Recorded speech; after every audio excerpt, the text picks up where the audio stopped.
Oke, jumpa lagi teman-teman di TFH edisi spesial bulan Ramadan hari Rabu 14 April 2021 ya.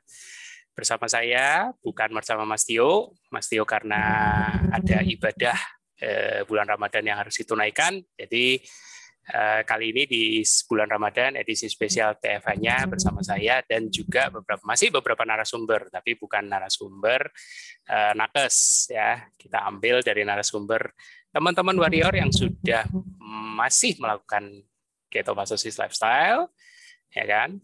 Dan tentunya mereka juga mengalami proses yang sama, progres yang sama, seperti sebelum berkayu seperti apa, kemudian dalam masa menjalaninya, up and down-nya seperti apa.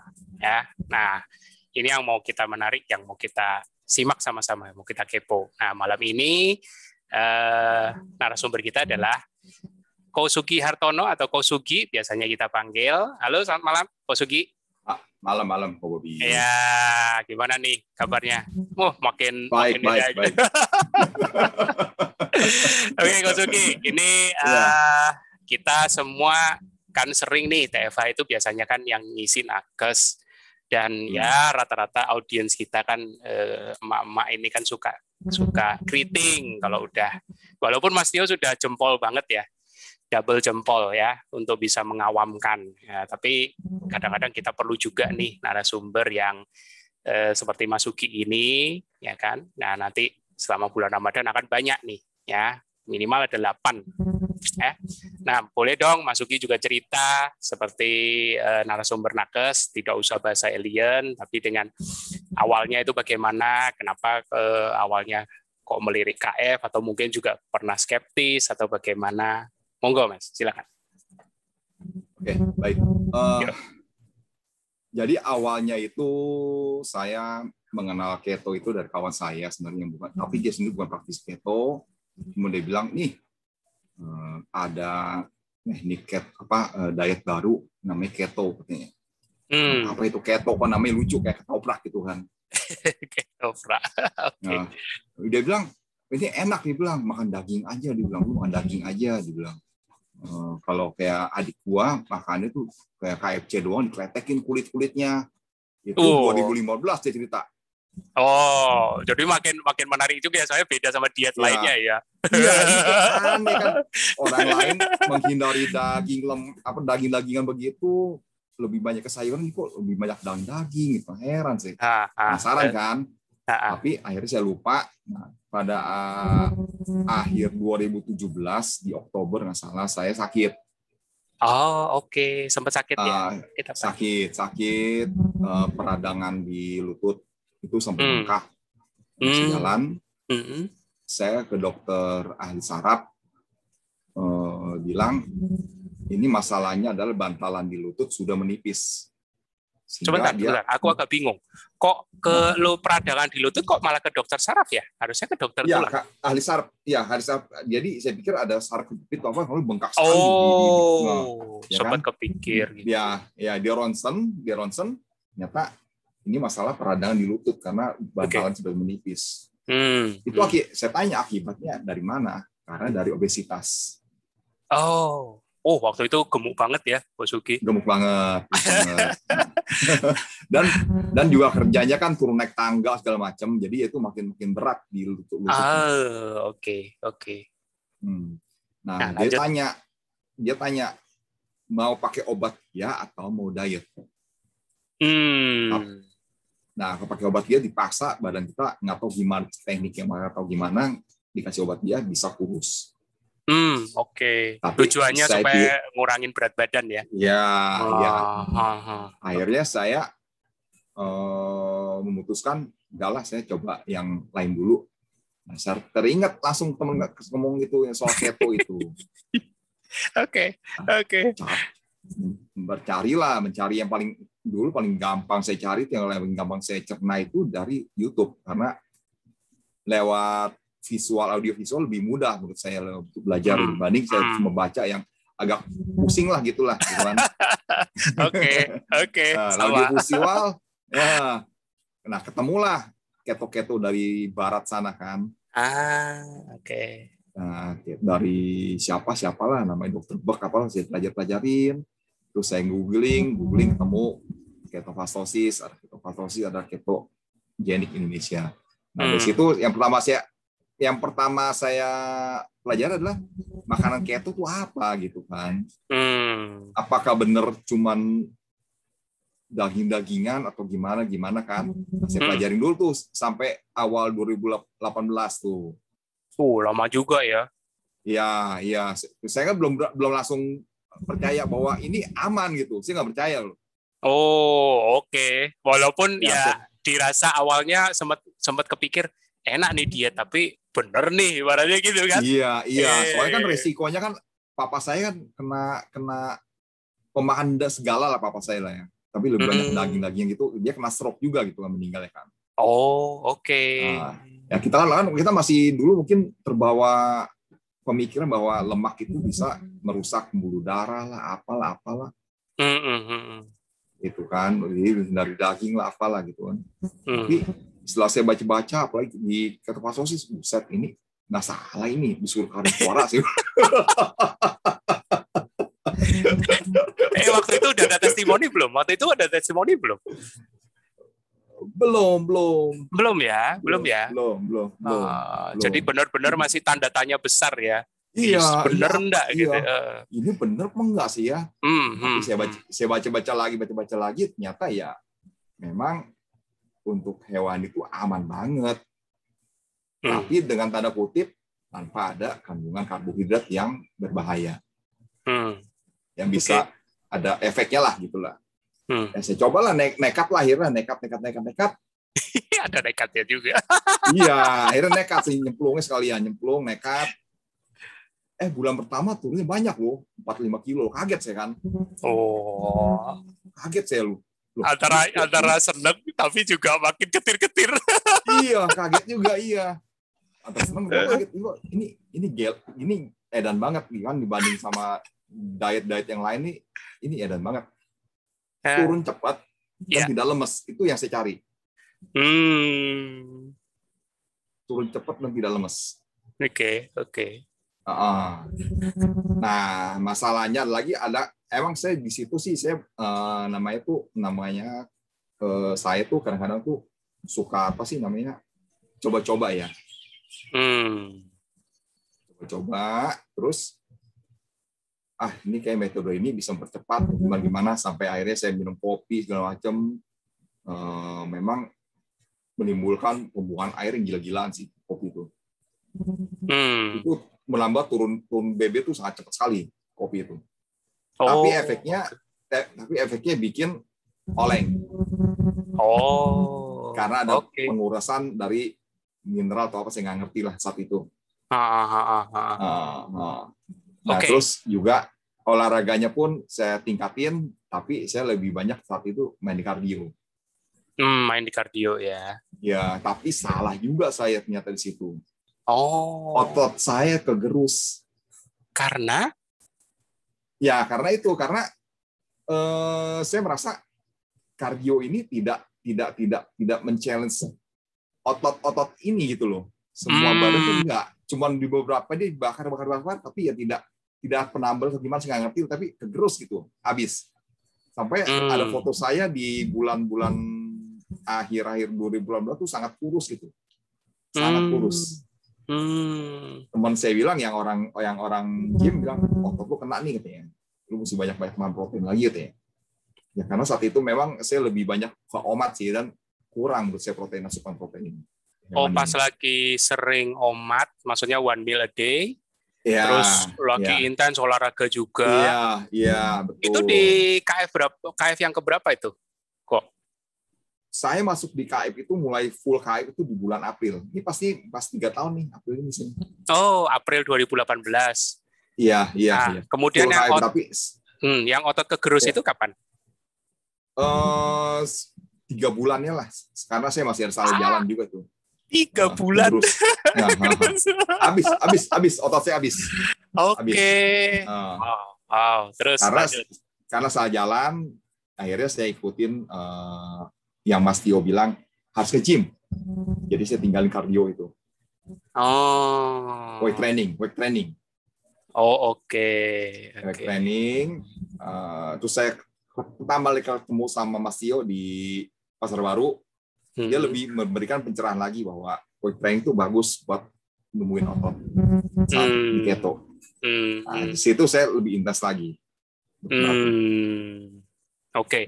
Jadi aku rangkum sebentar ya. Berarti ini dari April 2018. Awalnya sudah ada sakit 2005 belum. Awalnya 2015 dapat info dari paman kawan ya. Skeptis awalnya, tapi saat divonis sakit peradangan itu, kemudian sama dokter memang harus turunin berat badan supaya beban di lutut tidak makin berat, tapi dengan lewat medis Kosugi memilih untuk alternatif lain, tidak diambil waktu itu ya. Tidak diambil. Nah, tapi proses mencari alternatif ini sampai ketemu keto berarti dari 2015-an itu sampai 2018 ya? Iya. Oh. Sorry. Keto yang saya terusin saya cari itu di akhir 2017. Oh, 2017. Saya jalanin di awal 2018. Jalanin. Oke. Ya, tapi belum awalnya saya tidak di ketofastosis dulu karena saya masih mencoba-coba benar nggak sih ini jalur ini gitu. Jadi aku tangkap sih sedikit memang ada nekatnya karena belum ada testimoni, kemudian belum kenal Mas Tio juga pastinya kan? Belum. Tapi memang sudah ada motivasi, memang ya ini mau daripada kena dokter kan ibaratnya. Ya kan, terus why-nya udah pasti kepingin lebih sehat. Nah, berarti practically Kosugi nggak ada persiapan yang dilakukan ya sebelum seperti yang teman-teman sekarang dengan segala mesti siapin ini. Nggak ada, nekat aja. Amunisi apa nggak ada sih. Tapi bisa ya. Bisa ya. Yang penting mau. Mau dan ada dorongan dari anak-anak saya lah. Saya harus melihat mereka lebih besar dan sukses dulu lah baru bisa inilah. jangan sampai mereka masih kecil-kecil udah kehilangan saya kan gitu, repot kan. Oh, itu yang terbesar ya. Itu terbesar ya. Itu motivasinya. Iya. Ada yang nanya tuh Mas di chat, BB awal berapa? Sekedar info aja. Di 2017 akhir itu kalau nggak salah di 105 pas 108 sih lupa. Cuma saya sih tidak mendokumentasikannya. Oke, enggak apa-apa. Nanti teman-teman yang kepo bisa stalking Facebooknya Kosugi ya. Ya. Ada Facebook kan? Ada Facebook kan? Ada. Nah, namanya sama, Sugihartono, searching aja. Nah, nanti tinggal dicocokkan fotonya di Zoom ini dengan yang di Facebook. Jangan sampai salah ya, Sugihartono banyak soalnya. Oke, lanjut Mas. Oke. Selama dari 2018, 2019 itu aman-aman aja. Saya nggak pernah ada namanya sakit flu lah, apalah nggak pernah. Aman-aman aja. Nah, di saat 2020 masuk pandemi, masalah itu timbul lagi. Apa tuh? Nah, karena saya kan cari uangnya kan di manage service beberapa tempat pariwisata ya, kayak hotel, hiburan gitu. Oke. Saat pandemi mereka tutup. Oh, oke. Mereka tutup, otomatis saya kehilangan mata pencarian saya yang utama dari sana, selain sebagai kontraktor.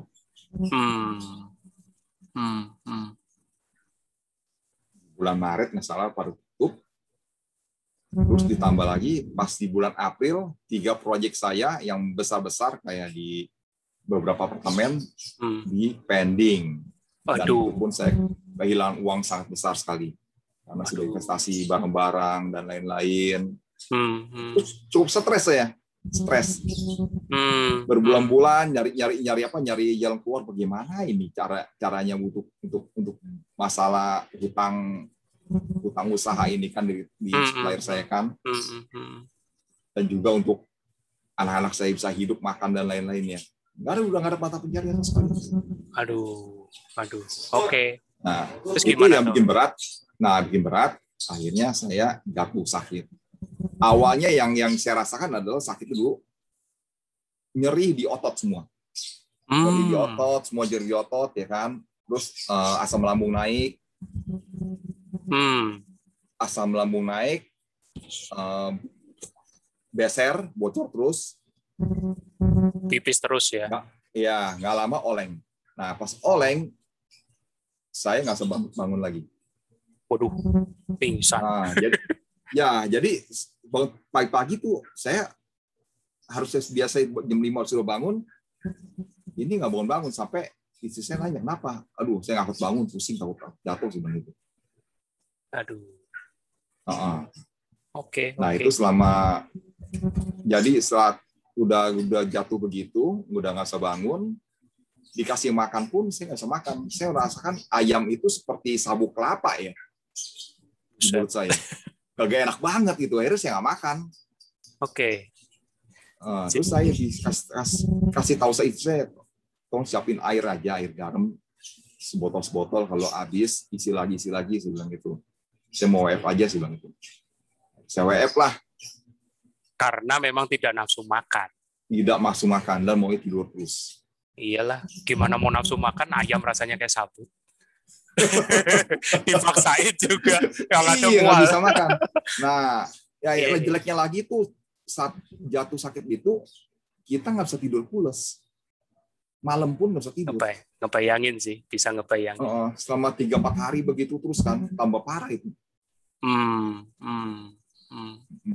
Oke. Tambah parah, sampai teman-teman yang di grup Loli Sobek pun mengira-ngira saya ini sakit apa, kena COVID atau apa gitu. karena hilang hampir seminggu ya siangnya, nggak salah siangnya. Sempat hilang dari peredaran. Nggak ada peredaran, nggak ada kocok-kocokan lagi. Sampai akhirnya pas hari keempat sampai kelima saya baru bisa bangun. Itu pun saya minta istri saya bikinin dong telur tim sama daging, sebelum saya bisa makan sebelum gitu. Oke. Karena saya berpikir saat tidur itu saya berpikir kayaknya protein hewani yang bisa menolong saya. Kenapa Mas bisa berpikir begitu? Padahal lagi nggak nafsu makan itu. Nggak nafsu makan ya, tapi saya minta yang lembut-lembut karena dari telur di tim sama daging itu lembut, mungkin saya bisa makan. Nah itu protein hewani. Dan saya pikir itu adalah zat pembangun lah yang bisa bikin saya bangkit lah. Dan selain lagi satu lagi, saat mengalami depresi berat itu adalah saya harus menerima bahwa saya sedang depresi. Wow. Tidak menolak. Saya menerima. Wow. Saya menerima bahwa saya sedang stres berat. Ya bisa kebayang sih, itu bisa kebayang. Ya. Selama saya masih menolak terus makin berat, makin berat. Ada ngalamin ya, berarti sebelum pingsan itu berarti ngalamin juga ya menolak karena berusaha ini ya. Terus, iya karena saya merasa ini tidak bisa nih gini, masa saya harus kehilangan uang begitu banyak sih gitu kan, harus bangkit lagi tuan. Nggak bisa, makin berat. Oke. Makin berat. Tapi setelah saya lebih menerima, saya lebih ikhlas. Oh iya, kalian bikin saya ikhlas deh, ya kan? Saya terima deh apa adanya deh. Lebih enteng. Dan saya berani bilang saya stres. Saya depresi berat. Karena saat itu kepikiran bahwa ada 2 jalan keluar bagi saya. Satu adalah meninggalkan dunia, satu lagi adalah menyelesaikan masalah ini dengan menerimanya. Menghadapi dan ini ya. Yeah. Walaupun jalan keluar belum ketemu. Betul. Kadang-kadang butuh jalan keluarnya dulu baru berani yakin. Gitu. Betul. Jadi benar-benar saya merasakan bahwa wah ternyata orang depresi yang bunuh diri itu seperti itu. Sorry, ini lagi dialaminya pada saat lagi tertidur nggak bisa ngapa-ngapain itu, cuma minum air. Lagi tertidur. Wow. Lagi tertidur. Pencerahannya luar biasa. Jadi mohon maaf saat saya stres dulu mungkin ada yang tersinggung sama saya, maaf saya ya, mohon maaf lah karena memang kondisi itu memang sangat berat bagi saya. Iya. Tidak banyak yang bisa tahu kalau hanya mengira-ngira dari luar kok. Ya kan? Karena bagaimanapun yang paling tahu ya diri kita sendiri memang. Betul. Ya kan? Betul. Lanjut. Nanti aku coba simpulkan kronologinya. Lanjut. Seru. Oke. Lalu saat sudah bangkit, saya update status di grup saya bahwa saya sudah mulai bisa aktif lagi walaupun tidak bisa mimpin olahraga lagi karena masih lemas. Oke. Nah, di saat itu Cimina mulai hubungi saya harus koreksi lah. Jadi jangan sampai tuh tambah parah. Ya, sudah Cimina saya sudah mencoba untuk mengkoreksi, saya juga mencoba untuk mencari masalah dan akarnya apa gitu, sebelum gitu kan. Nah, sampai akhirnya disuruh pakai IH dan lainnya gitu. Iya. Oke. Dan memang setelah kejadian itu ya saya lebih santai sekarang. Lebih easy going. Ada masalah apa sih cuek aja bodo amat. Kendala terbesarnya sudah diterima. Iya. Iya kan, terus dengan ya boleh dibilang tadi kalau Kosugi sempat cerita tadi sempat ngomong tanpa diinisiatif karena memang tidak ada selera ya mau nggak mau puasa, ya kan? Betul. Terus lagi dalam kondisi tidak berdaya begitu. Dapat pencerahan, mulai bisa menerima bebannya, kemudian udah masuk air garam juga ya. Itu berapa lama itu air garam tuh konsumsi itu? 3-4 hari lah. 3-4 hari ya? Iya 3-4 hari. Makannya pun juga belum langsung banyak ya, lebih banyak lembut-lembut itu ya? Lembut sama kuah-kuah air kaldu gitulah. Oke. Timan daging itu. Timan daging gitu ya. Tidak ada yang bentuk utuh, benar-benar kayak ya udah kayak direbus yang benar-benar udah lembut banget. Iya, daging dicincang halus di steam. Oke. Cuman itu aja ya. Ya itu aja. Nggak ada apa-apa. Seru. Nah, begitu sudah bisa aktif di medsos, di WA, kebetulan Kosugi ini di grup tadi WA, grup roti sobek namanya, tapi bukan roti ya, yang disobek ini otot. Jadi salah satu boleh dibilang yang pionirnya ya kan untuk menggalakkan tentang ayo sobek-sobek otot ya. Dari ini karena saya rasa amanah dari yang waktu 2018 awal kan. Waktu ketemu dari Mas Tio, kemudian fokus ke weight training, resistance training, nah baru tuh. Jadi tapi mengalami lagi, yaitu tadi karena masalah pandemi, ya kan. Saya rasa semua juga ngalamin lah pandemi. Cuman malam ini kita bersyukur, Kosugi mau berbagi, ya kan. Tidak dengan kerendahan hati bisa cerita seperti ini memberkati banget, ya. Dan mungkin teman-teman kalau yang ada dengerin boleh nanti habis TFH ini mau inbox Kosugi, mau ini silakan, tidak apa-apa ya. Tapi yang jelas Kosugi survive, bertahan ya, karena dia memilih untuk menerima dan menghadapi, walaupun jalan keluar mungkin sekarang sudah ada, tapi waktu itu belum ada. Belum ada. Utang tetap ada. Iya. Itu melihat tagihan dari suppliernya stres itu. Saat itu sudah diterima, ya sudahlah, saya cuekin aja lah. Saya ngomong aja belum ada duit. Oke, lanjut. Seru nih, seru. Jadi sudah mulai aktif, terus gimana Mas? Ya, sudah mulai aktif sekarang ya sudah, saya juga lebih santai sekarang sejak kejadian itu. Saya juga nggak mau terlalu kayak hal-hal seperti itu jadi beban mental saya atau gimana lah gitu. Dan juga saya menghindari berita-berita yang bikin stres, meninggalkan grup-grup yang bikin stres.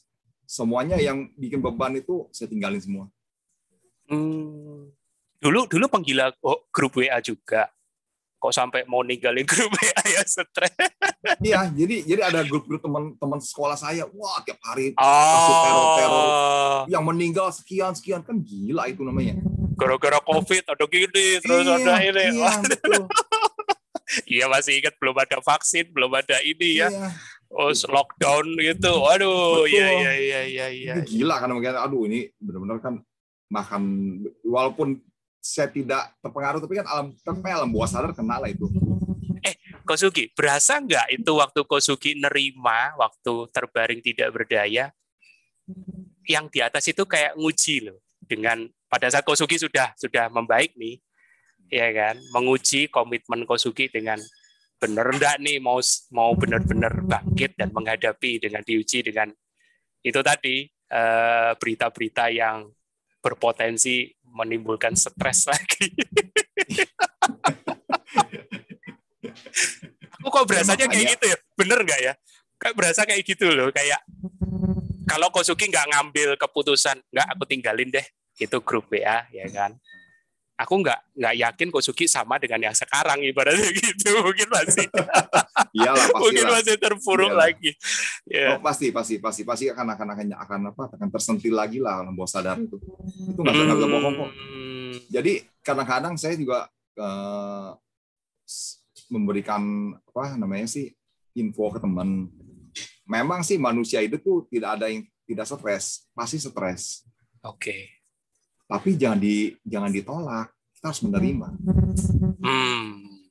Kayak satu hal aja yang bikin kita stres itu bukan hanya pikiran kan, dari penyakit pun bisa bikin badan stres. Sering komplain pun bikin stres. Apapun yang ini bisa memicu itu semua. Ya harusnya tuh memang kita harus menyadari, sadar bahwa wah ini memang ini bikin saya nggak bener nih gitu, nggak bikin stres nih, itu harus dihindarin. Nggak bagus itu. Oke. Mungkin memaksakan diri dan lain-lain lah gitu. Iya betul. Mungkin pertanyaan terbesar ini mencoba menangkap pikiran di teman-teman yang dengerin ya kan. Kok udah bangkit, kan utang tetap ada. Itu gimana caranya akhirnya teratasi? Mungkin sekarang moga-moga sudah beres ya. Tapi coba cerita itu menjalani itu bagaimana? Karena kan teman-teman mungkin masih, tapi gimana ya ngebayangin yang jalanin supaya nggak stres kalau utangnya itu masih ada terus nggak beres-beres ibaratnya gitu. Cerita kok. Ya. Jadi saya bawa santai aja, tagih-tagihan. Ya, saya bilang nanti saya bayar, saya nggak ada duit. Ya, nanti saya bayar, saya nggak ada duit. Tapi ya usaha juga sih. Jadi saya keliling-keliling ke kenalan saya yang memang menurut saya salah satu pengusaha properti yang besar lah di Jakarta lah. Saya nanya ada proyek nggak bos, ya kan bagi gue lah duit kerjaan lah. Ya ada hasil walaupun nggak sebesar yang kita terima di tahun-tahun sebelumnya. Oke. Ada hasil dan juga ya dari kawan-kawan yang inilah yang baik lah gitu, ngasih kerjaan lah. Syukur. Ini bukan minjem duit loh, tapi ngasih kerjaan. Ngasih kerjaan. Dan itu gitu, ya jadi dari situ ya kita bisa bayar lah pelan-pelan lah. Sampai sekarang pun sudah hampir lunas lah ibaratnya lah. Wow. Ya. Jadi saya percaya jalan rezeki mah nggak putus, ada aja kalau kita usaha mah. Dan waktu dapat proyek pertama walaupun nggak gede itu menambah percaya diri ya. Oh iya, pasti. Menambah keyakinan, semangat, optimisme. Tapi harus dimulai dari menerima dulu ya. Menerima dulu. Jangan mendaya. Kalau kita terus menolak tuh nggak bisa, terus kita kebeban terus jadi nggak bisa kerja. Nah, terus balik lagi nih. Sampai lupa ini bahas sakit lutut. Itu kemana akhirnya sakit lututnya itu? Nah, sakit lutut juga saya nggak ngerti tuh kenapa bisa hilang. Itu nggak ke kamu sekarang. Udah nggak kepikiran ya? Nggak kepikiran udah. Udah ya kepikiran. Tahu-tahu udah hilang aja ya, belum ya, tentu mau ya. balik lagi ke dokter ya. Ya, amit. Oke, jadi berarti ada lumayan ini up and down-nya dahsyat ini ya kan. Tapi kira-kira ada lagi enggak up and down yang mau diceritakan ini selama berarti totally 3 tahun ya kita Kosugi udah ber-KF. Ada lagi enggak up and down-nya? Ya, yang berat itu dia di 2020 itu, Mas Bobi. Yang pandemi itu ya. Iya, pandemi itu paling berat sih. Dan jujur paling berkesan ya. Jujur paling berkesan. Kok apa sih yang menyebabkan tadi aku sih udah dengar sih kenapa kok saya heran loh, maksudnya pada saat lagi terbaring nggak nafsu makan tapi kok ya kepikirannya kok sorry nih kok bukan nasi gitu loh ya kan. Kan udah lemes ya kan, kok bukan bubur gitu loh. Kan itu lumrah. Aku enggak mengacu ke siapapun ya, tapi maksudnya itu pemikiran yang orang awam siapapun pasti lumrah di kondisi seperti itu. Tapi kenapa kok Kosugi malah mikirnya enggak, ini yang nyelamatin aku protein. Apa sih kok kenapa aku yakin itu Koko juga enggak bukan maksudnya apa istilahnya fanatik KF. Wah, ulang gitu kayak gitu dah. Kalau saya bilang ya gitu. Ya karena saya meyakini bahwa protein itu adalah zat pembangun. Zat pembangun. Ya. Saya butuh gula ya dari protein itulah ada gulanya juga akan konversi ke gula juga kalau saya badan saya butuh gula. Dengan pengetahuan yang ada yakin aja itu aja ya. Yakin aja udah. Walaupun ya kalau untuk butuh energi kan lagi lemes itu. Ya. Enggak dari protein. Tetap aja. Masa ya saya harus apa namanya tidak percaya sama jurnal-jurnal dari luar negeri sih. tapi tidak semua orang mungkin mau baca jurnal gitu loh. Nah ini gunanya talk show ini kan maksudnya loh itu malah di chatnya Mbak Eli bilang kok nggak kepikir es teler misalnya gitu kan atau sirup manis gitu supaya dapat energi kan itu lagi lemes lagi ini. Tapi ini nggak tahu nih Kosugi bisa menyampaikan bagaimana supaya teman-teman yang lain bisa punya keyakinan yang bisa mengarah hal yang sama gitu. Apa kira-kira? Ya banyak baca dan belajar lah kan kita sumber banyak ya dari Mas Tio, Ko Bobi, jurnal-jurnal yang bertebaran itu di Google banyak sekali. Terus ini banyak belajar aja. Masa ya jurnal-jurnal kesehatan itu membohongi kita gitu? Nggak mungkin juga kan, mereka penelitiannya kan sangat hebat. Dan yang terpenting Kosugi udah melewati. Iya. Dan saya bukti nyata bahwa saya bisa lewat gitu. Tanpa harus masuk nasi Padang dan nasi dari apapun lah. Atau es teh manis lah gitulah istilahnya. Aku udah juru ya. Enggak lah. Ya. Ya, tapi itu kan pemikiran awam maksudnya kan. Aku tidak mengarah ke satu itu, pemikiran awam aja. Jadi ya itu tadi mungkin. Tapi teman-teman bagi yang masih penasaran, ya kan, yang masih penasaran, mungkin kita bisa nanti kira-kira mungkin jam 9 kurang 15 ya atau jam 9 kurang 10 kita buka tanya jawab karena memang rencana di edisi spesial Ramadan ini aku tidak berencana sampai jam 10 kecuali kalau memang kondisinya memungkinkan ya kan, tapi kita coba untuk setengah 10 ya kan, karena jujur ini tidak ada bahasa alien, aku menghindari untuk bahasa teknikal ya, benar-benar murni ya kayak talk show begini ya kan, kita sharing cerita, kalau ada yang butuh nah boleh, tapi aku juga janji tidak akan terlalu detail banget atau teknikal banget. Oke, kembali lagi itu tadi teman-teman yang penasaran kenapa Kosugi bisa yakin seperti itu. Nah, manfaatkan sesi tanya jawab kita nanti jam 9 kurang 10 saya tentukan ya. Oke, aku lanjut ke Kosugi. Berarti sakit lutut udah hilang. Ngalamin up and down seperti itu. Nah, ini yang mungkin menarik untuk aku kupas. Respon istri waktu lihat Kosugi seperti itu Jujur, seperti apa? Adakah mungkin, oh ini kamu gara-gara ini misalnya, tit gitu kan ibaratnya. aku sensor dulu nih. Sebenarnya istri saya pun sudah berKF dari 2019 nggak salah. 2019 sudah berKF. Dia juga full support ke saya. Iya, iya. Pada saat saya sakit pun dia tuh ikut apa yang saya ingin, apa yang saya inginkan. Oh, oke. Ya, jadi dari buatan air garam dia sudah ngerti karena memang dia sudah berKF kan. Nah, tapi ya yang bikin sedih itu saat saya sudah tidak sadar, saya berbaring terus. Biasanya saya sudah bangun, masih terbaring, sampai dia nyuruh anak saya untuk mencolek-colek. Bangunin saya. Makan enggak, tapi tidak bangun. Sampai disuruh cek napasnya, katanya masih ada nggak napasnya? Sampai saya sudah meninggal. Aduh. Karena memang saat itu udah tidak bergerak sampai berat badan saya itu anjlok dari 70 sampai 64. Kurus sekali. Waduh. Tinggal tulang sama kulit aja nih diikat semua. Waduh. Nggak ngebayang kok. Ya, itu kalau saya cerita gitu istri saya nangis lagi. udah. Tapi istri ada nggak? Istri ada nggak? Nggak ada. Iya. Oke. Aduh. Itu sampai dicek sama anak saya, dicek napas masih ada nggak, katanya masih ada mah katanya. Wow.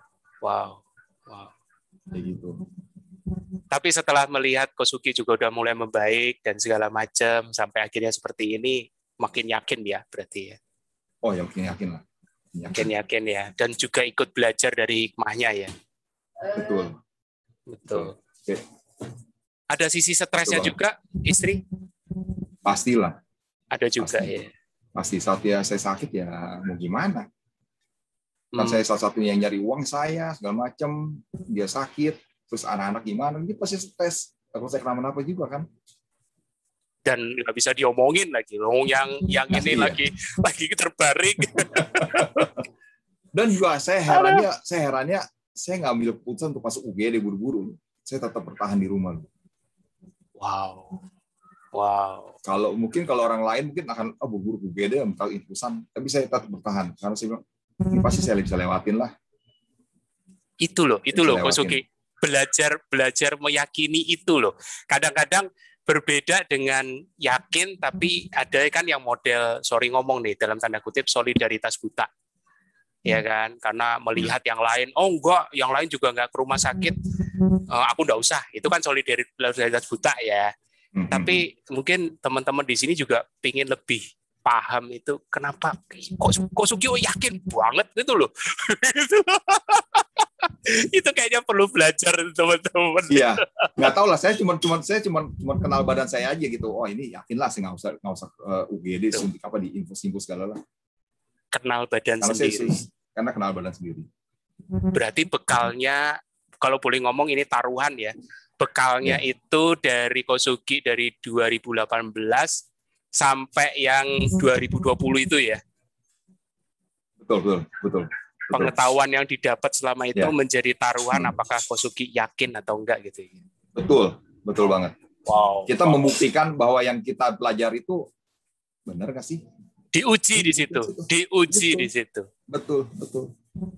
Jadi ingat tahun pertama aku WF3 overdue. Sudah, teman-teman kalau ingin tahu lihat di rekaman SMA ya, itu sudah pernah aku pernah cerita ya kan, aku tidak perlu ulang di sini. Oke, Kosugi, ada lagi sebelum kita mulai sesi tanya jawab, karena beberapa teman sepertinya sudah nggak sabar ini, makin panas ini talk show-nya. Ya, jadi kita lanjut lagi, bersambung lagi nih ya, saat buat saya hilang itu badan saya tuh sangat kurus sekali. Itu benar-benar kalau lihat dari badan sih kayak orang kayak orang sakit apa gitu, kurus banget. Ototnya hilang, tulang dilapis kulit doang. Iya, pas lagi bangkit itu. Dan itu akhirnya saya recovery-nya tuh benar-benar banyak makan full protein. Dan pastinya tidak puasa lah itu ya. Tidak puasa. IH dirutinkan dari pagi sampai malam karena anjuran dari Cimina. Tidak puasa, protein dan hibernasi. Tidak kemana-mana, di rumah saja. Di rumah saja. Oke. Dan saat itu hibernasi belum ada loh di KF lo. belum sekencang sekarang ya. Sekarang ya. Iya. Dan Mas Tio pun nggak tahu saat itu kondisi saya, cuma Cimina doang yang tahu mungkin. Oke. Saya cerita Mas Tio kaget kok nggak cerita saya.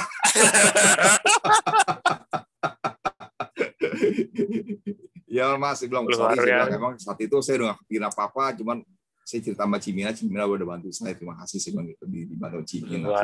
Luar biasa. Oke, ada lagi Ko Sugi sebelum aku buka sesi tanya jawab?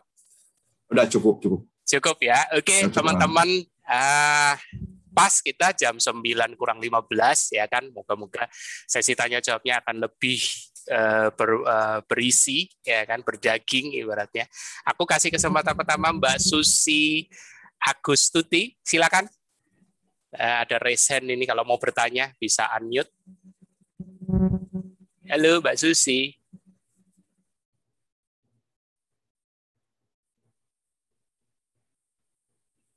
Halo Mbak Susi Agustuti.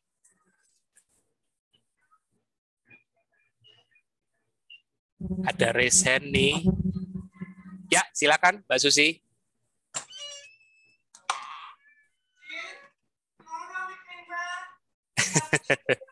Tidak standby di depan. Mbak Susi sudah standby? Kameranya, Mi.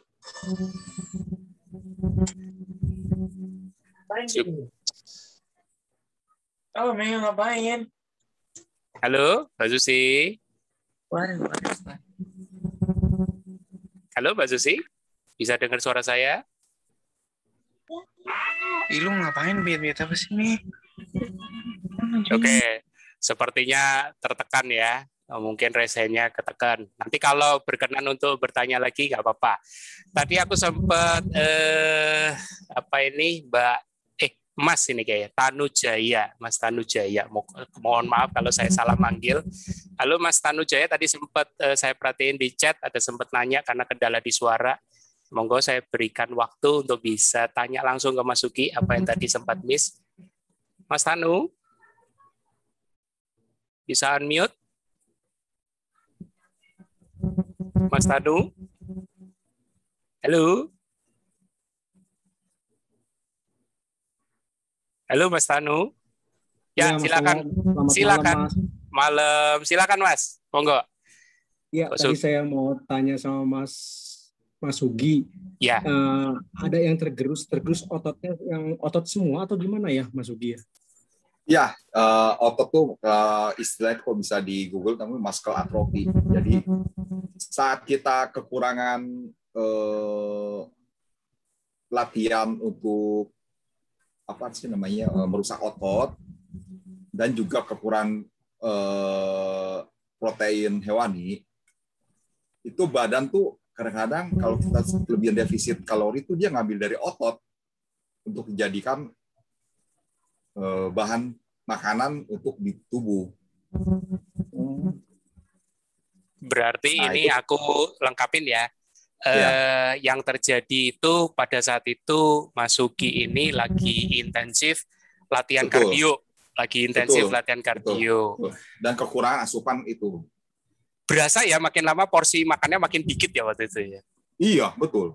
Ya, tanpa sadar itu. Oh, betul.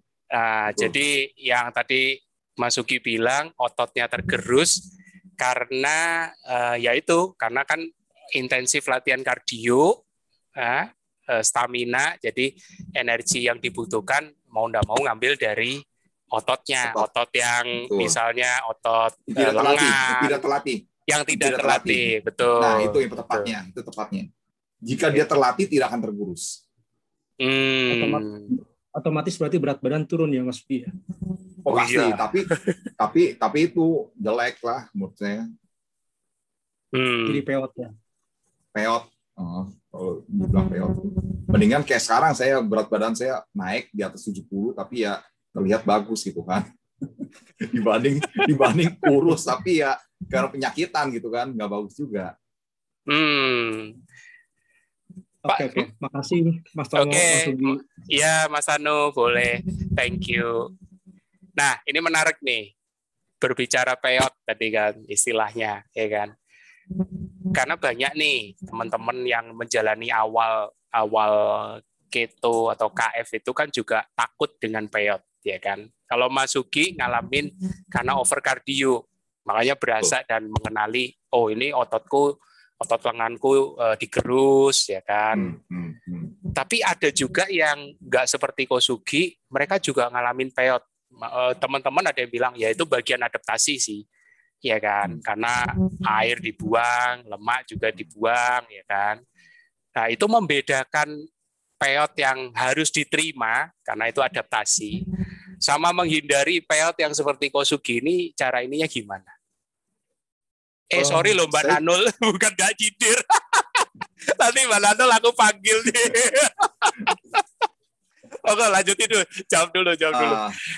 Jadi selain itu kan saya pernah mengalami hal itu, ya saya belajar lagi sama Kobobi. Ternyata otot yang dilatih itu akan dipelihara oleh tubuh dan dikuatkan. Dalam hal ini waktu kardio itu otot yang dilatih yang mana? Hanya kaki lah. Hanya kaki ya? Ya jogging, lari kan. Badannya kan yang terlatih kan. Tuh.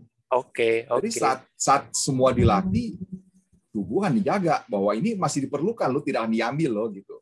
Ini masih diperlukan, lo tidak diambil lo gitu. Iya. Ini masih diperlukan, lo nggak diambil gitu. Itu yang saya baca, ya intinya seperti itulah. Oke. Ya, dan saya meyakini itu karena memang ya itu harusnya benar lah, karena jurnal itu kan nggak mungkin bohong ya. Berarti sarannya nih untuk yang untuk teman-teman yang khawatir mengalami nanti peyot karena proses adaptasi itu supaya nerimanya gimana? Sebenarnya yang ditakutin tuh kalau yang dari besar sekali tuh bukannya peyotnya, tapi ngeblebernya. Oh, oke. Istilah baru. Iya, jadi misalkan dia kehilangan berat badan, kulitnya akan habis nih, hilang lah gitu, volumenya hilang kali ya saya rasa. Iya. Nah, itu yang ditakutin seperti itu sebenarnya. Kalau otot sih asal dilatih, nggak mungkin tidak akan dimakan lah, tidak akan inilah. Yang penting dilatih weight training, ya angkat beban yang dilatih seluruh otot badannya lah gitu, seluruh tubuh lah. Dan juga jangan lupa protein hewaninya buat mengganti kerusakan otot itu. Untuk disediakan sebagai bahan baku ya.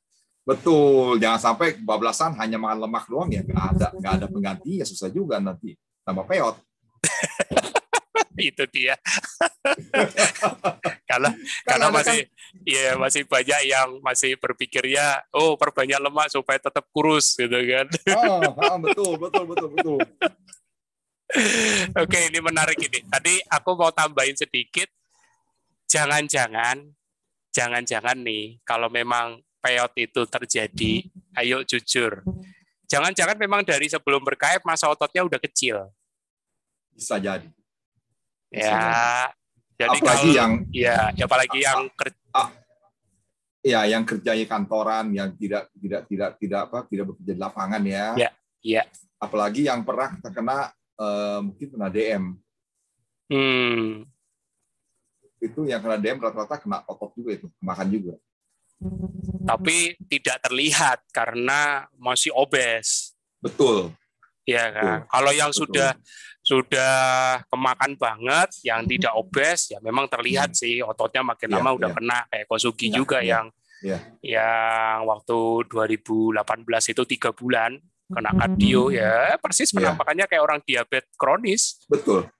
Itu bukan salon diabetes lagi, bisa dibilang sama orang dikatain. Saya kena HIV katanya. Waduh.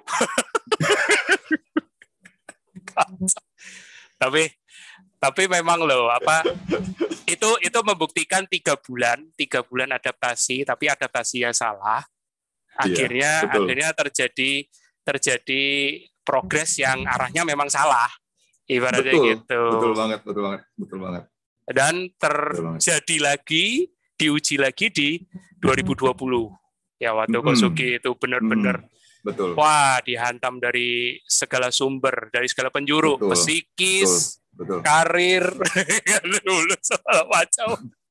Habis semua. Benar-benar kita kayak masuk pom bensin, mulai dari nol lagi ya.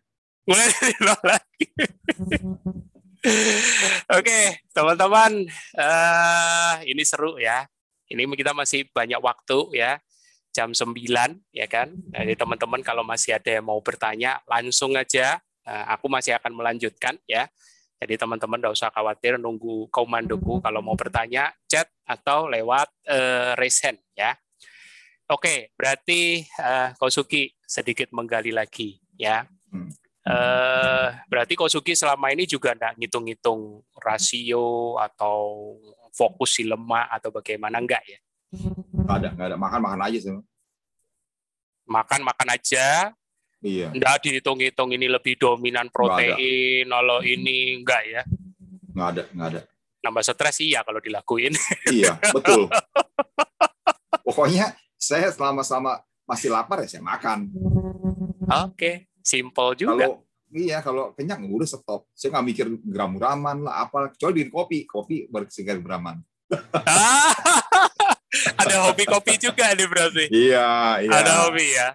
Pernah terlalu konsumsi kopi berlebihan enggak? Pernah itu diuretik dan bikin saya ditolak beberapa kali donor darah. Oh, oke. Sebelum aku kupas ke situ, aku mau undang Babe Rudi. Silakan, Ko Rudi. Yuk, makasih. Selamat malam, Mas Sugi. Mas Rudi. Saya tidak ingin bertanya, cuma diskusi saja. Silakan. Mungkin agak berbeda dengan saya. Ya, saya boleh. Lebih ke kardio daripada saya harus beban. Oke. Kenapa demikian?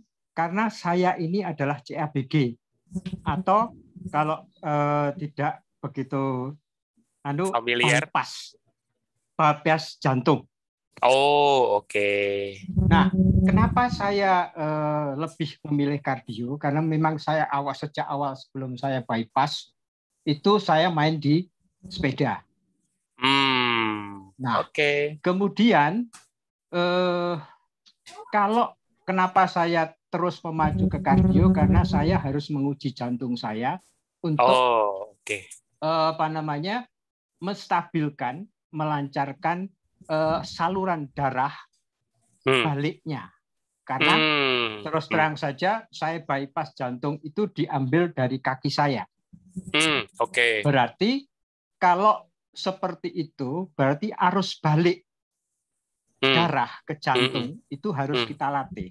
Dan alhamdulillah saya lebih bagus kalau kenapa saya tidak main di beban? Karena saya khawatir dada saya ini kan dibelah. Nah, saya hanya berlatih kardio. Ya mungkin kalau banyak orang mengatakan saya ekstrim ya. Saya hampir setiap hari sepedaan. Dan kemudian saya pun juga ketika puasa pun saya juga sepedaan. Ini sudah Ramadan ketiga saya lakukan seperti itu dan baik-baik saja. Ketika saya tidak kardio itu malah saya merasa tidak enak di aliran darah saya. Nah, tetapi untuk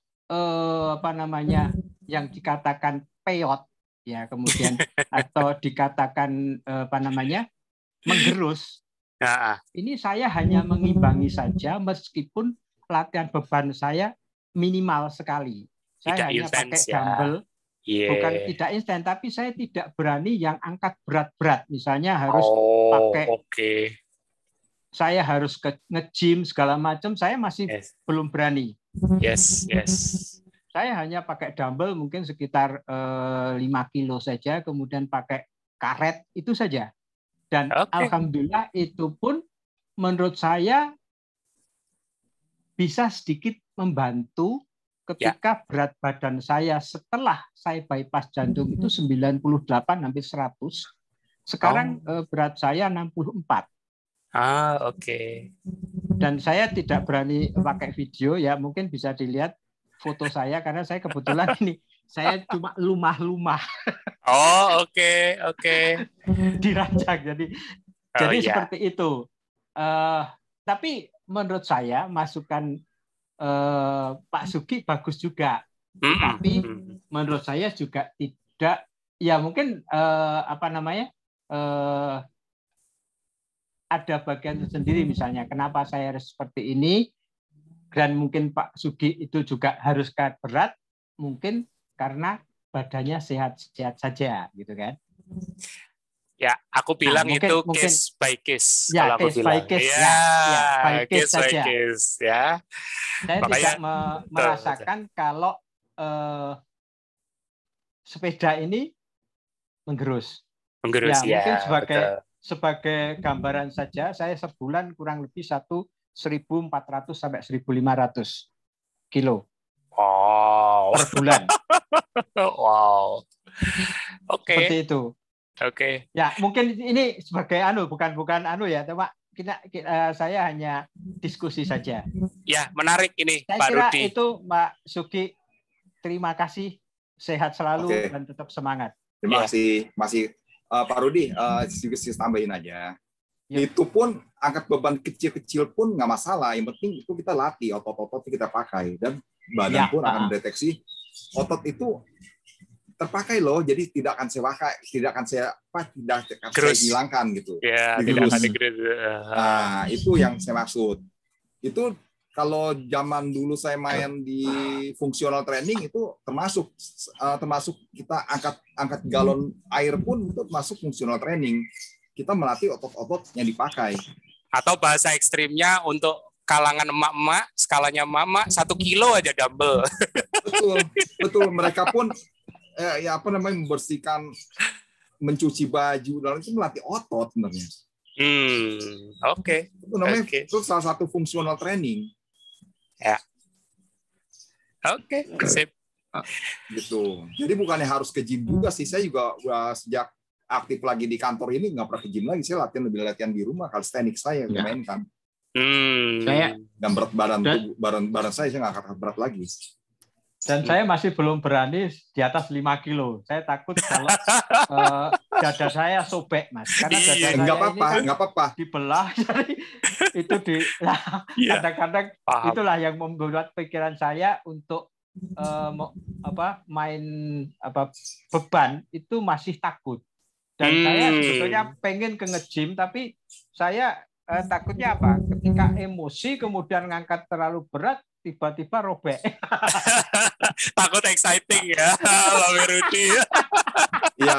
Ya, makanya Pak Rudi. Jadi untuk kita latihan di otot itu ya nggak harus berat-berat bagaimana kan? Malah mau sehat cedera. Ya, tidak ada target. Yang penting otot itu terlatih, gitu yang saya maksud. Kalau istilah kerennya tuh fungsional training. Ya, menarik ini. Pak Rudi, thank you sharingnya. Nanti kita akan sama-sama kupas ya. Dan aku yakin clue-nya sudah ada juga sih di TFA yang sering di-share sama Mas Tio, dibahas ya tentang stress system ya kan. Jadi basically benang merahnya sama ya kan. Apapun olahraga yang kita lakukan selama ber-KF, termasuk Kosugi tadi udah sharing, kemudian Pak Rudi juga udah berbagi olahraganya dia, ya kan. Tapi yang lebih penting sebenarnya bukan bentuk latihannya, tapi bagaimana bisa mengelola itu tadi loh, ya. Jadi ibarat kayak timbangan. Sisi kiri kita sudah lakukan olahraga apapun jenis olahraganya atau aktivitasnya plus puasanya. Kemudian di sisi kanan ya kan, ini counter untuk beban rileksnya. Karena yang tadi ini kan beban stres. Nah, yang kanan berarti beban rileksnya. Bagaimana kita memastikan ini balance. Kenapa harus balance? Supaya nanti pada saat tidur, ini terreset kembali seperti SPBU Pertamina. Ya, balik ke nol. Betul, kembali ke nol. Jangan sampai ada carry forward. Kalaupun sampai ada carry forward, maksudnya masih ada minus, ya mau nggak mau, mesti besoknya kita tahu nih, mesti menambah sisi kirinya stresnya atau nambah di relaxnya. Itu pasti sudah bisa terjawab. Tapi bentuknya kita tidak permasalahkan. Ya, yang penting bisa kelolanya. Itu yang penting. Gas, rem, dan stopnya. Oke, ada Mas Endri Syamsuri. Sudah resen. Silakan Mas Endri. Monggo.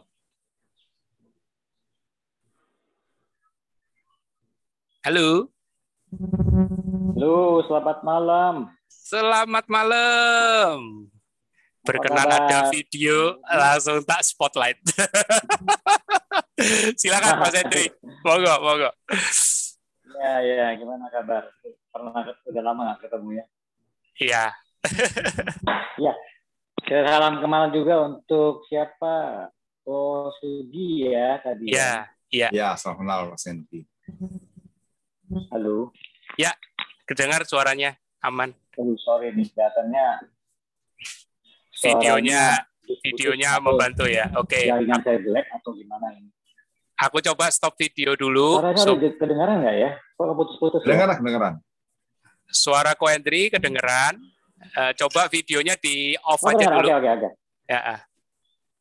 Off ya, saya off supaya nggak terlalu oke. Iya, supaya nggak terlalu makan bandwidth ya. Jadi Silakan. begini aja. Oke. Kebetulan saya mau tanya nanti Boleh. kepada siapa yang menjawab, Pak Bobi atau Pak Sudi nggak apa-apa. Tapi dia kemarin ada pengalaman sedikit nih. Kebetulan ketemu Hartomo di rumah saya. Ngobrol-ngobrol soal yang saya lakukan ya. Kan selama ini kan saya juga coba lakukan low carbs ya. Ya. Tapi saya nggak bilang sudah sampai KF atau gimana. Saya baru low carbs. Coba ada high fat. Tapi karena gini, kan saya terus terang cerita, mungkin udah tahu sedikit bahwa saya kan pescatarian. Pescatarian adalah hanya makan hasil laut. Seafood ya. Oh, oke. Jadi saya bukan vegetarian tapi pescatarian disebutnya ya. Iya, cuman makan seafood gitu ya. Jadi, betul. Nah, kemarin singkatnya gini aja. Saya juga selama ini udah coba low carb, ya, saya nggak pernah hitung berapa gram dari karbohidrat net carbnya. Tapi pikiran saya karena saya udah nggak menghindari, udah nggak makan nasi, tepung-tepungan dan sebagainya dan sejenisnya, jadi saya nggak tahu berapa ya, tapi kalau makanan saya dijaga, ya pasti refined sugar saya nggak lagi, ya, saya nggak tahu berapa, tapi mungkin pikiran saya sih nggak sampai 100 gram kali ya, mungkin 50-100 gram per hari kali. Oke. Terus gini, selama ini juga saya udah terbiasa memang kalau bidang tanpa sengaja melakukan namanya itu fasting, tapi ya ala saya sendiri lah, ya kan, ala saya sendiri berarti minimal 12 jam lah ya, 12 jam gitu. Nah, cuma kemarin saya sejak sebulan lalu lebih saya sudah coba intermittent fasting yang melebihi dari yang standar saya lakukan. Lebih dari 12 jam itu ya? 15-16 jam lah ya. Udah sebulan lebih lah. Selama itu aman-aman saja, oke aja, rasanya semua nggak bermasalah. Cuma kadang-kadang ngalamin lemes atau apa, mungkin suatu penyesuaian atau adaptasi badan atau gimana ya, kalau saya nggak tahu gitu. Tapi waktu hari apa, waktu kemarin itu sehari sebelumnya itu saya kok paginya pas bangun agak kurang gitu fresh ya. Kurang fresh dan saya merasa beda dari hari sebelumnya. Terus saya memang masih belum periode makan, saya masih ada berapa jam, kira-kira hasil jam 11 siang gitu ya. Kemudian saya coba minum dulu kopi ya tanpa gula sih, cuma saya coba pakai stevia tambah dikit. Terus waktu itu saya ada tambah juga MCT kalau nggak salah. Ya kan? Saya pikir menambah masa puasanya kan. Sebelum solid food atau apa gitu. Nah terus itu saya agak sedikit drop gitu, berasa kok lemes ya.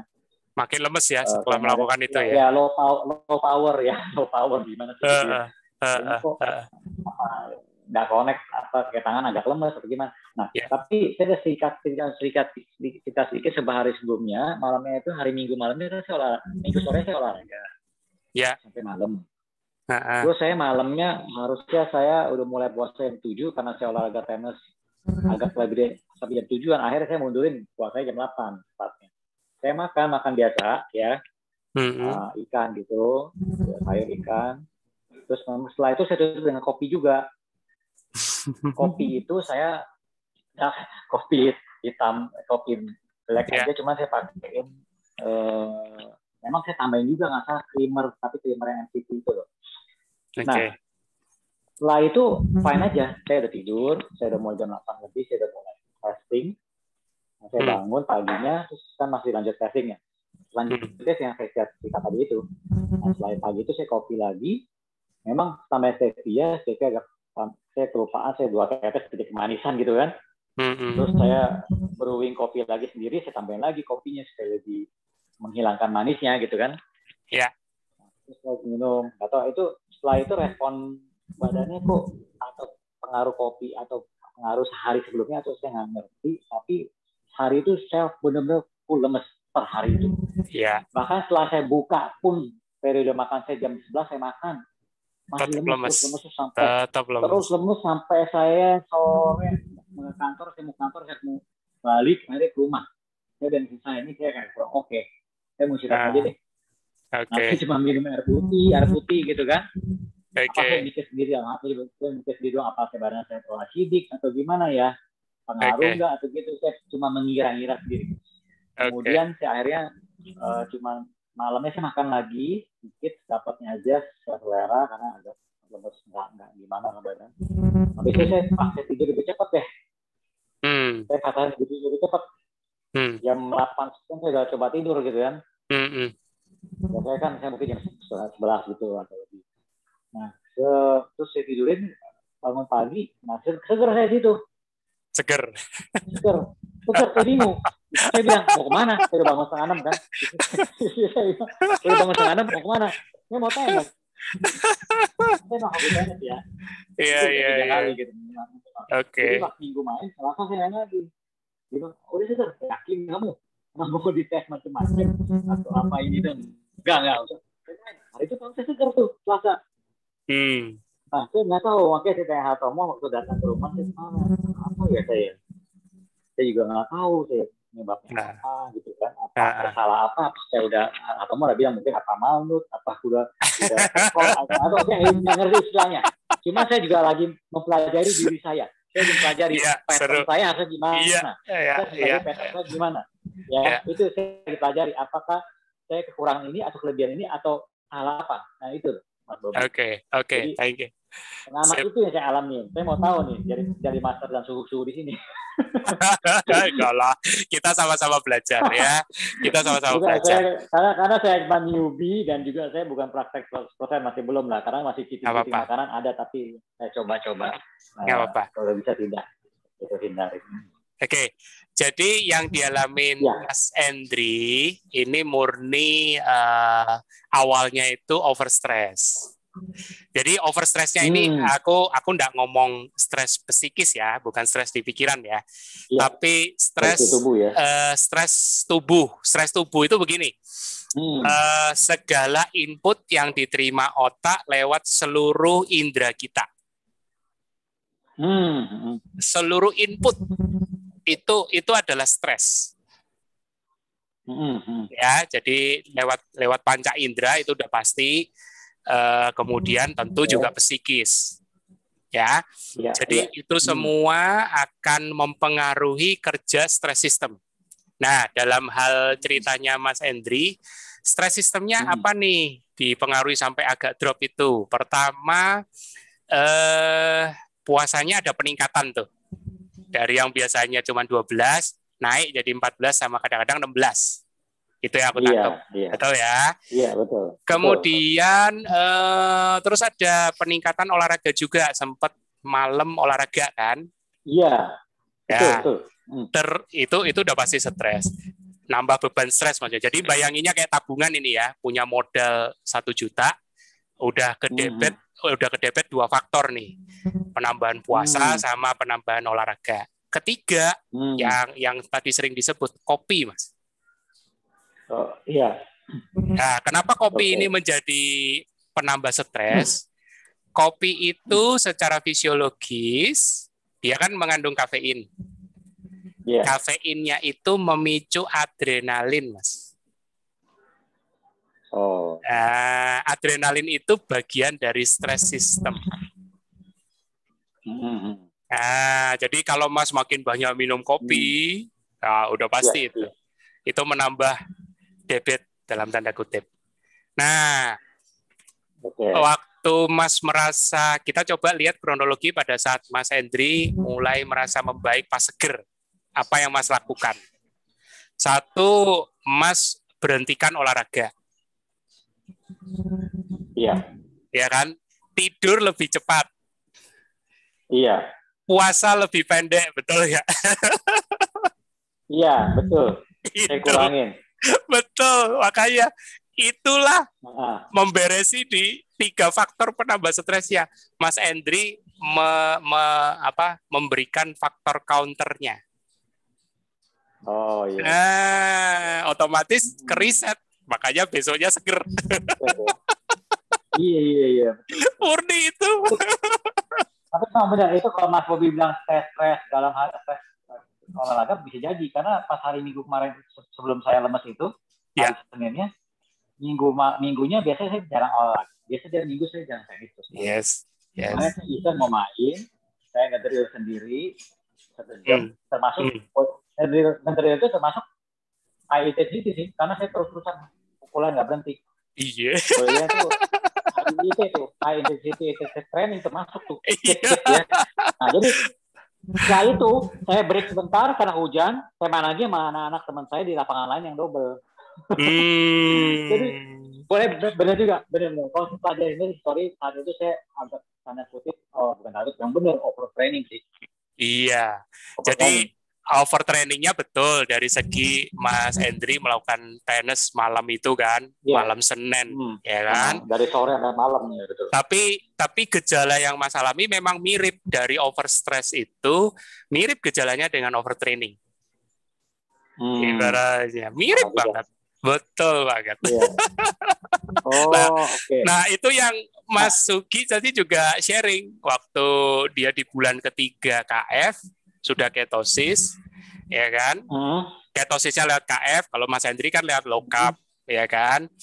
Masalah sih, tetap ketosis. Aku yakin tetap ketosis. Tapi yang menyebabkan terjadinya drop performance itu tadi adalah kalau di Mas Sugi tadi karena dia intens di kardio. Itu dia. Nah, sekarang gini Mas Bobi nih, saya mau tahu kalau kondisi yang saya alami seperti itu, yang saya lemes harian itu ya, saya nggak tahu mesti buat apa tuh satu. Saya lagi hang nggak bisa nanya siapapun. Serius, kayak hal umum saya nggak nanya. Saya lagi kayak lemes gitu. Benar, lemes itu kayak slow. Ini tubuh lagi slow down, gitu. Gimana sih slow down?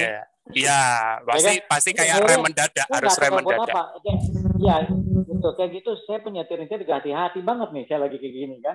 Kayak tangan pun lemas sebelah, kiri lebih lemas dari kanan. Pamornya saya berasa kurang. Iya. Saya mau nanya, itu gimana mengatasinya ya? Sementara supaya agar lebih cepat bisa recover gitu. Gimana? Kalau supaya cepat bisa recover, sebenarnya tetap harus diberesin. Resetting ya. Ya, resettingnya memang harus beresin di akar masalah. Kalau belum diberesin, artinya masih lebih besar debitnya ketimbang kreditnya, pasti gejala itu masih muncul. Pasti besoknya masih berlanjut. Tapi kalau sudah reset, sudah impas, kreditnya bisa melunasi, biasanya besoknya lebih seger. Besoknya pasti lebih seger. Padahal malamnya saya udah makan juga asal makan ngisi doang, enak nggak enak saya telan tuh kan ya. Habis itu saya tidur lebih cepet. Itu stres lagi tuh, malah enak tuh. Itu satu, iya tidur itu bikin otomatis tubuh langsung merecover sendiri juga, bener ya gitu ya? Itu kayak master resetnya. Itu kayak master resetnya. master reset. Jadi kayak master switch-nya. Iya dong, semua indera kita ketutup, cuman otak aja, BMR kita yang bekerja, ya kan. Benar. Semua pantra indera tertutup, ya kan. Jadi otomatis stresnya harus turun, udah nggak ada lagi input. Nah, beda kalau tidurnya terganggu. Cara nggak sengaja saya coba ambil.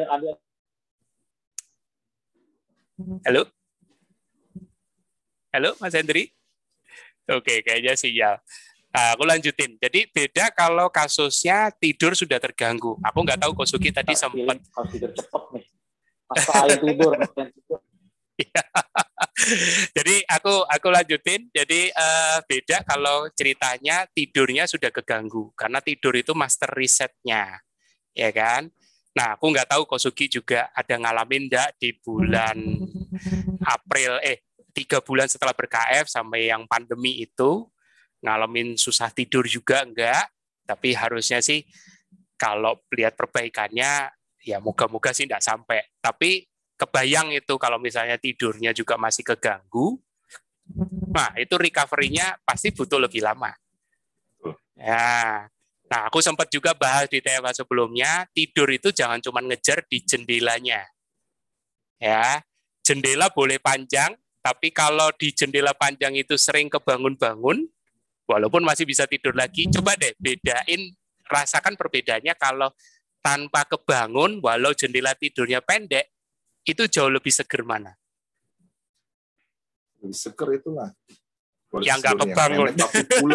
Iya, itu. Jadi sebenarnya dikejar adalah deep sleep-nya. Betul. Ya, ada jurnal ya kan yang menyatakan bahwa idealnya jendela tidur itu 6 sampai 8 jam dengan harapan deep sleep-nya dapat 20 sampai 30%. Karena untuk mencapai deep sleep ini boleh dicek ya ke komunitas yang meneliti tentang gelombang otak saat tidur dan segala macamnya delta, theta, benar enggak ini ya jurnalnya boleh di cross check bahwa untuk menuju posisi deep sleep itu butuh waktu. Nah, jadi kalau misalnya sering keganggu proses tidurnya selama jendela tidur itu, ya deep sleep-nya Anda akan dapat. Ibaratnya gitu. Nggak akan dapat optimal.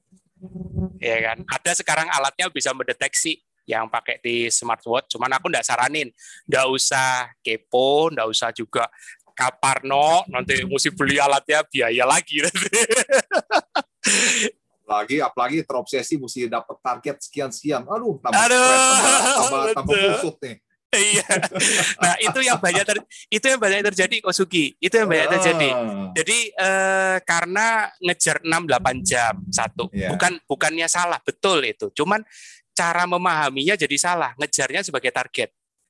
Ya, ngejarnya sebagai target akhirnya lupa bahwa untuk bisa tidur pules butuh satu hal yang penting, relax dulu. Relax. Jangan pernah tadi seperti Mas Hendri tadi aku sempat kebayang habis tenis malam itu 1 jam kemudian makan kemudian berusaha tidur. Nah, itu aku nggak kebayang bisa nggak relaxnya. Mungkin di Mas Hendri bisa, terbukti beliau sih bisa besoknya seger, ya kan. Tapi buat teman-teman yang lain ingat untuk menuju pules tidurnya atau makannya biar bisa enak enjoy butuh relax dulu. Nah, relax itu berarti ya benar-benar melepaskan apapun stres, misalnya cahaya lebih ini, kemudian yang biasanya udah di luar seharian kerja panas, di rumah lebih adem, sejuk, itu hal-hal yang membuat relax. Boleh dipakai teknik apapun. Mau terapi ketawa seperti ala Mas Tio juga boleh, cari hiburan. Itu bentuk-bentuk relaksasi. Ya. Teknik pernafasan, yoga, boleh apapun yang bisa buat relax. Ya. Supaya apa? Tidurnya nanti mudah, tidak lagi penuh usaha. Karena kalau penuh usaha, saya jamin teman-teman bakal stres, bakal kebangun-bangun, masih sering berusaha pipis walaupun bisa tidur lagi. Ya kan? Ini contoh Kosugi mengalami cobaan berat Maret 2020, ya kan? Tapi dengan perjuangannya, ya kan, tidak mudah tapi bisa. dia bisa kelola. Dan dia bisa cerita malam ini, ya kan? Jadi aku nggak yakin kalau masih ada yang bilang, aku nggak bisa. Kali ini sudah ada contohnya. Boleh belajar sama Kosugi, share. Kalau tanya teknikal, mungkin Kosugi juga akan angkat tangan. Tapi sebisa mungkin jelasin, nggak apa-apa, ya kan? Bisa tanya ke aku juga atau langsung ke Mas Tio juga boleh, ya. Kayak tadi Mas Hendri, aku bersyukur, ya kan, cerita dan terlihat bahwa sebenarnya ketika 3 debit itu terakumulasi tanpa sadar, Mas Hendri juga mengkreditkan kembali 3 faktor ini. Tidurnya mulai lebih cepat, olahraganya di stop, makannya lebih awal, puasanya diperpendek. Ini membantu. Itulah membereskan di akarnya. Ya, tentu bagi yang sudah kondisinya parah harus dibantu suplemen, tidak masalah, karena suplemen tidak membatalkan ketosis. Nah, ini contoh tadi Mas Hendri malah dia bukan KF, low carb, tidak apa-apa. Ketosis bisa dengan banyak cara, tidak masalah kok. Ya. Kalau dengan Kosugi yang meyakini bahwa dasar recovery dengan cuman tetap makan daging protein yang lembut, fine, no worries. No worries. Anggap aja bubur daging kok. Bubur daging. Oke. Mantap malam ini mantap. Teman-teman, kalau masih ada pertanyaan, monggo. Ini sudah di penghujung acara 9:30, ya kan. Sengaja aku mau lebih awal karena teman-teman supaya juga bisa, terutama teman-teman yang Muslim yang menyimak ini besok juga mesti bangun lebih pagi jam 3.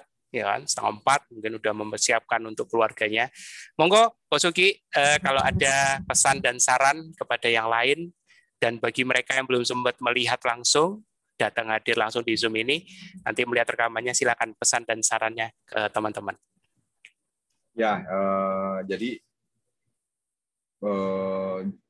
kita jangan sampai kalau kita stres ya kita harus cari akar masalahnya apa gitu.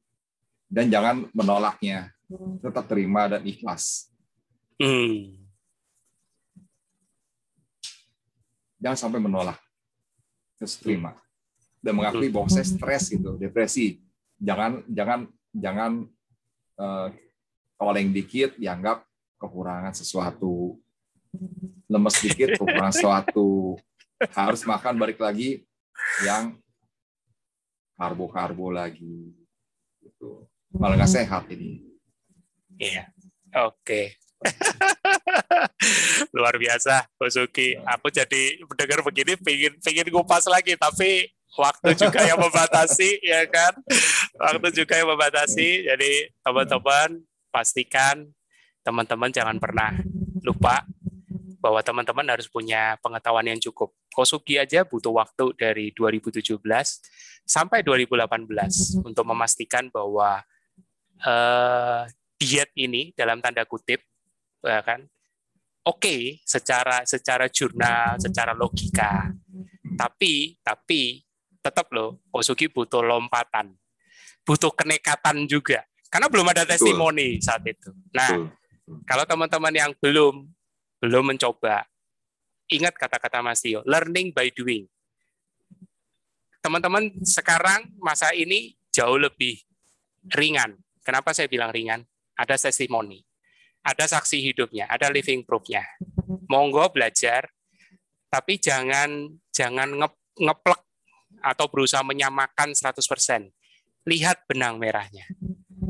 Lihat akar masalahnya di mana. Kalau Kosugi mengalami pandemi sampai mata pencarian hampir hilang, ya kan? Dan dia mengakui. Apakah teman-teman mengalami hal yang sama? Belum tentu. Tapi penerimaan dan pengakuan itu penting. Ya. Jangan buru-buru menyamakan. Ngeplek itu istilahnya menyamakan. Belum tentu solusi yang dipakai Kosugi bisa berlaku di teman-teman. Seperti tadi Pak Rudi, Babe Rudi, ternyata beliau ada riwayat CABG. Tadi aku udah share artinya CABG. ya, bypass di jantung. Nah, ternyata beliau lebih dominan di kardio dalam bentuk sepeda. Tapi benang merahnya sama antara Kosugi sama Pak Rudi. Sama-sama bisa mengelola stres sistemnya supaya tidak over. Itu kuncinya. Ya. Apapun pola makanmu, apapun metabolismemu, kalau stres sistemmu tidak terkelola dengan baik, hati-hati. Jangan sampai maladaptasi. Ya, dan jangan dibiarkan. Oke, thank you Kosugi. Ya. Mantap ini. Kapan-kapan kita undang lagi ya. Siap. Oke, teman-teman, kita akan jumpa lagi di TFH edisi spesial Ramadan di Sabtu. Masih ada lagi. Tunggu pengumuman dari Mas Tio ya. Karena tetap TFH ini adalah acaranya Mas Tio. Aku cuman membantu menjaga amanah beliau untuk membantu meneruskan, ya kan. Apapun yang dibagi, walaupun itu technical, non-technical, talk show seperti ini, ya kan, diskusi, pasti ada manfaat. Tergantung teman-teman melihatnya seperti apa. Oke, tidak perlu lama-lama, saya ucapkan selamat malam, dan jangan lupa istirahat, tidur adalah penting untuk reset stres sistem Anda. Oke, sampai jumpa, selamat malam. Malam semua.